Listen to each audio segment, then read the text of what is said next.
Gold trusted gold buyers తాకట్టులో ఉన్న బంగారాన్ని విడిపించి ఈ రోజు ఉన్న మార్కెట్ ధరకే కొనబడును. మరిన్ని వివరాలకు సంప్రదించండి 7771077720.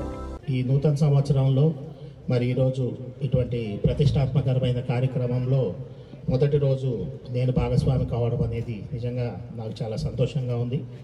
అది కూడా మరి రంజిత్ భాష గారి ఆధ్వర్యంలో కర్నూలు జిల్లాలో ఈరోజు మరి మనం ఈ కార్యక్రమాన్ని మొదలు పెట్టడం అనేది నిజంగా చాలా సంతోషకరమైన విషయం. అంతేకాకుండా ఇంతమంది విద్యార్థులందరినీ ఓసారి చూసి పలకరించి మాట్లాడి అది ఈ యొక్క అభిప్రాయాలు తెలుసుకోవాలనుకోవడం కూడా నిజంగా అది చాలా నాకే చాలా సంతోషకరం. మీకు అందరికీ తెలుసు, రాష్ట్ర ప్రభుత్వం డొక్కా సీతమ్మ మధ్యాహ్న బడి భోజన పథకం అనేది ఇంతవరకు గవర్నమెంట్ స్కూల్స్లో 10th క్లాస్ వరకు ఇంప్లిమెంట్ చేస్తున్నది. ఈ రోజు నుంచి మొత్తం రాష్ట్ర వ్యాప్తంగా దాదాపు 475 గవర్నమెంట్ జూనియర్ కళాశాలల్లో 1,48,149 మంది స్టూడెంట్స్కి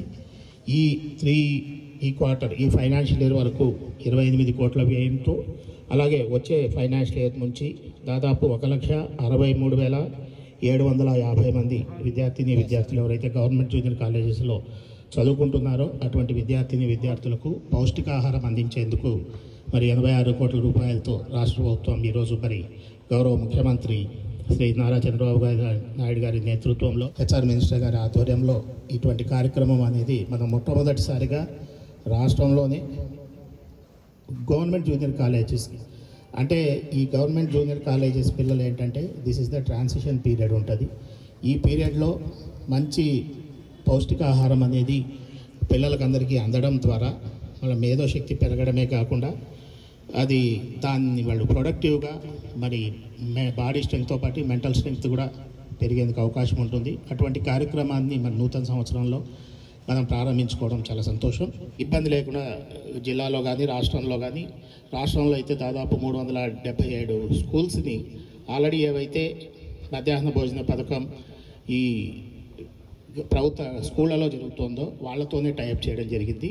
తద్వారా ఎటువంటి ఇబ్బంది లేకుండా కంటిన్యూస్గా మనకి విద్యార్థులకు సరైన సమయంలో సరైన నాణ్యతతో కూడిన మధ్యాహ్న భోజనాన్ని అందించేందుకు అలా అవకాశం ఉంటుంది.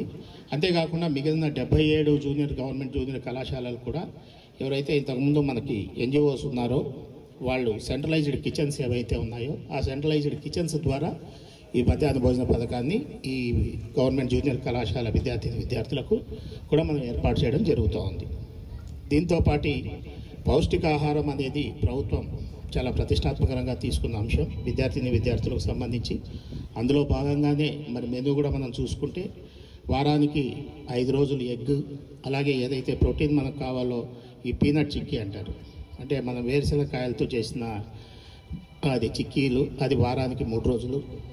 దీంతోపాటు మీరు మెనూ కూడా చూసుకుంటే ఇబ్బంది లేకుండా మెనూ కూడా వీలైనంత వరకు ప్రతిరోజు ఒకే టైప్ ఆఫ్ మెనూ కాకుండా ప్రతిరోజు సంబంధించి ఉదాహరణకు సోమవారం పలావు, అలాగే కోడిగుడ్డు కూర, వేరుశనగ బెల్లం చిక్కీ, మంగళవారం పులిహార, ఉడికిచ్చిన కోడిగుడ్డు రాగి జావా, బుధవారం కూరగాయ వెజిటబుల్ రైస్, ఆలు కుర్మా, ఉడికిచ్చిన కోడిగుడ్డు, గురువారం సాంబార్ బాతార్ లెమన్ రైస్, టమాటా పచ్చడి, ఉడికించిన కోడిగుడ్డు, శుక్రవారం అన్నం ఆకుకూర పప్పు, ఉడికించిన కోడిగుడ్డు, అలాగే శనివారం ఆకుకూర అన్నం పప్పుచారు రాగిజావా స్వీట్ పొంగల్. ఈ రకంగా అంటే ప్రోటీన్ అన్నీ balanced diet, so that students ఎవరైతే ఇప్పుడు ఫార్మేటివ్ ఏజ్లో ఉన్నారో పిల్లలు, ఇది హై స్కూల్ పిల్లలు కావచ్చు, అలాగే మనకి ప్రైమరీ స్కూల్ పిల్లలు కావచ్చు, అలాగే పర్టికులర్గా ఈ 16 to 18 ఎవరైతే మన ఈ డిగ్రీ జూనియర్ కళాశాల పిల్లలు ఉన్నారో ఈ కార్యక్రమం ద్వారా ఒక రకమైన వాళ్ళకి ఒక కాన్ఫిడెన్స్ను, మానసిక ధైర్యాన్ని, శారీరక స్ట్రెంగ్త్ను, మెంటల్ స్ట్రెంగ్త్ను, తద్వారా వాళ్ళ యొక్క అనలిటికల్ కేపబిలిటీస్ను, ఇంటెలిజెన్స్ను ఒక పౌష్టికాహారంతో with both protein as well as carbohydrates అది ఒక బ్యాలెన్స్డ్ డైట్ ద్వారా చేయడానికి అవకాశం ఉంటుంది. మరిన్ని వీడియోస్ కోసం ఛానల్ ని సబ్స్క్రైబ్ చేయండి. లేటెస్ట్ అప్డేట్స్ కోసం వాట్సాప్ ఛానల్ ని ఫాలో అవ్వండి. ఆ లింక్ డిస్క్రిప్షన్ లో ఉంది.